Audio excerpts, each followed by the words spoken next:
O Vasco tá louco pra saber. O Grego vai ou não vai comprar o clube? Bem-vindo à Seleção, Murito. Tudo bem, cara? Bem, Rizek. Essa é a dúvida principal aí, né, do Vasco nesse fim de temporada. E acho que vai ser o Grego, se tem outros investidores na jogada. E o que a gente tem de informação no momento é que é o Grego e mais 3 investidores aí. É a matéria até de ontem da Sky Sport, né? Eles soltaram uma introdução ali de uma entrevista que será divulgada ainda de forma mais completa, mas o Evangelos Marinakis disse que o Vasco é o clube brasileiro que ele está negociando. Então, a gente vê, o que a gente tem de informação é que das 4 negociações em andamento, a dele é que está menos adiantada. Então, isso até pegou um pouco o Vasco de surpresa ali, porque ele já revelou, né? Não era para ele ter em tese ter revelado, né? Porque ele assinou um contrato de confidencialidade com o Vasco, assim como esses outros 3 interessados. Então é o assunto aí que, lógico, né? O torcedor está muito ansioso para saber o futuro da SAF do Vasco e de toda a situação. Com as informações preliminares que eu tenho sobre o caso, eu olho e falo, pô, será que tá pintando um Textor grego? Por que eu explico isso? O Botafogo hoje é parte de uma holding do Textor, né? Ele tem o Lyon, ele tem o Molenbeek na Bélgica, ele tem parte do Crystal Palace, tentou o Everton, não conseguiu. O Grego já tem um time na Premier League, embora dos mais fracos é um time de Premier League, que é o Nottingham Forest, tem o Olympiacos e tenta agora um time na América do Sul. Ou seja, me parece algo semelhante, de quem vai tentar ter uma holding internacional de clubes. Você também vê assim? Sim, e até por isso o Evangelos Marinakis está contratando o Edu Gaspar, que era diretor de futebol do Arsenal, figura super conhecida aqui no futebol brasileiro, justamente para ampliar esse mercado de clubes Coordenador da seleção, Coordenador da seleção, perfeito. Então, até nessa tentativa do Evangelos de encontrar um clube aqui no Brasil, o Edu Gaspar é peça muito importante e é também um dos motivos que a SAF, por exemplo, a venda para o Evangelos seria de maneira positiva, né? Ter uma figura brasileira ali conhecida, porque a holding do Evangelos não tem representante no Brasil, né? Ao contrário dessas outras 3 que negociam com o Vasco nesse momento, a gente sabe que é um grupo árabe, um grupo dos Estados Unidos e um grupo italiano. Então, todos esses, claro, ainda tudo muito preliminar, sabe? Não tem nenhuma negociação tão avançada assim. Mas a dele era a última? Você falou que era... Foi justamente isso que pegou um pouco até o próprio Vasco de surpresa, porque o Vasco vê essas outras conversas mais avançadas do que com o próprio Marinakis, sabe? E aí... Dá pra a gente fazer até uma análise, assim, mas aqui é mais questão de opinião do que informação. Ele pressionou agora o Vasco, né? Porque se ele está na mesa aí nessa posição de inferioridade, a partir do momento que ele quebra essa confidencialidade, agora a torcida tá louca querendo o Grego, né? Tem gente que está mais calma, assim. Mas os resultados do Evangelos nos 2 clubes, principalmente no Nottingham Forest e no Olympiacos, esportivamente recente, são bem bons, né? Assim. O que eu ouço muito... também de Portugal. O Rio Ave agora, no ano passado. O Rio Ave também de Portugal? Portugal. Isso. O que eu não sabia. O que eu ouço muito do pessoal que acompanha o mercado de SAF no Brasil, que elaborou os estudos que levaram à compra do Cruzeiro, que levaram à compra do Botafogo, é que, na opinião deles, das pessoas com que eu conversei, como um todo, é que o Vasco foi muito assodado com a 777.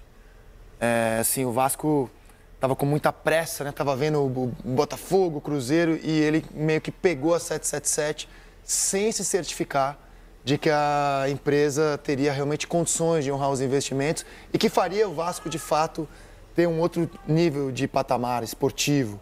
Você vê assim também?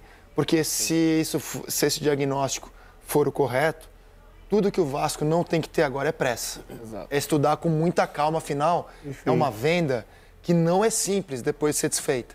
Você tá entregando o seu clube, você está entregando uma história centenária na mão de um dono. Não é algo simples de ser feito.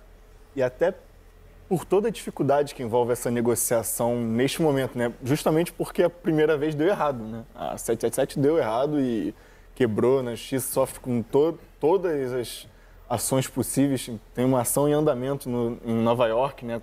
Alegando falência, fraude da 777. Então, assim, justamente por essa experiência recente do Vasco, hoje a direção, uma nova direção, né? A venda para a 777 foi feita na gestão do Jorge Salgado. Hoje a gestão do Pedrinho tem mais cautela e até por isso tenta conter um pouco os ânimos da própria torcida em relação, por exemplo, hoje ao Evangelos. Mas nesse sentido, por exemplo, hoje a briga na justiça envolve a ECAP, que é a empresa que herdou a 777, digamos, né? Já que a 777 quebrou, e agora tem a acusação de que a ICAP também está quebrando, assim. Então, aí tem a ação da Lindenhall, que é um fundo inglês que acusa a 777 de fraude nos Estados Unidos. A Lindenhall também está na justiça contra a ICAP. A Lindenhall se vê no direito de ter ações ali dos clubes também que eram da 777, de tudo que pertencia, né, a 777, a Lindenhall. Então, assim, na negociação, agora o Vasco vender, né, tem que sentar, lógico, a 777, que em tese não existe mais, então é a ICAP, que não tem interesse em gerir time de futebol. Então, Vasco e a ICAP querem um comprador. Só que aí, nesse meio tempo, tem a briga na justiça, tem as acusações de fraude contra a ICAP e 777, tem a Lindenhall, que se vê no direito de cobrar esse dinheiro, porque a Lindenhall emprestou dinheiro também a 777, e agora quer esse dinheiro de volta de alguma forma, né? Então, os ativos estão aí, né? É o Vasco, a porcentagem, né, que a 777 aportou no Vasco, Standard Liège, enfim, os outros clubes, a Hertha Berlim, os outros clubes da 777 no mundo. É uma negociação muito difícil, seja para qualquer comprador. O Evangelos, o Fundo Árabe, tudo vai ser assim. E o Vasco adota essa cautela, né? O Vasco ele também senta na mesa hoje querendo a formação de um time competitivo, de investimento em estrutura. A 777 não investiu praticamente nada no CT do Vasco, nada nas categorias de base. E o Vasco quer tem um estádio para construir agora? De tudo isso. Assim, é até visto como uma sorte que a São Januário não entrou no bolo da negociação da venda do Vasco, né? O Vasco, hoje, ele está na mesa na disputa pelo arrecadar dinheiro, né, no potencial construtivo, e aí isso é meio que tocado pelo clube associativo mesmo, então o torcedor do Vasco até fica aliviado de que São Januário não entrou nessa briga aí, 777, tudo mais. Lino, você acredita que o Marinax tem mais dinheiro que o Ramon, cara? O patrimônio dele é de 22 bilhões, cara. Dias, né?